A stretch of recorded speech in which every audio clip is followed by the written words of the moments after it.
What if the BTK serial K wasn't controlled by evil, but something darker that he couldn't control? Now, I recently watched My Father, the BTK serial K, and it's an incredible documentary. I actually really appreciate it because it shows the impact of these criminals on family members, which I feel is often not understood enough by the collective.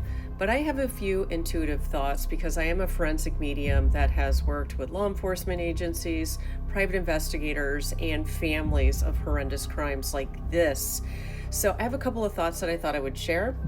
First of all, as a forensic medium, it was incredibly difficult for me to sort of pop the hood on Dennis and to try to understand what was that psychological underpinning that led him to live this double life.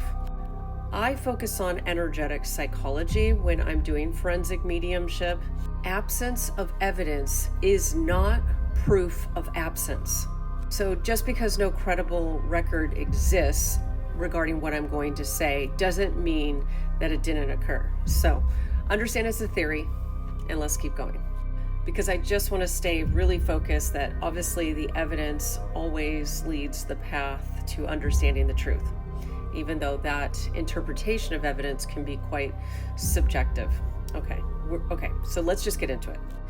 One, as I went in to look at the energetic psychology of the BTK serial K, Dennis Rader, I will tell you, I see that he was abused by a man outside of the family, and that in order for him to compartmentalize and to really sustain his ability to function as a child, he learned to become very methodical and almost clinical about the abuse that he was subjected to.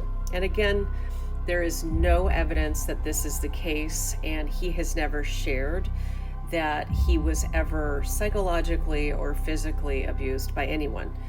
I will tell you, I don't see issues coming from the parents.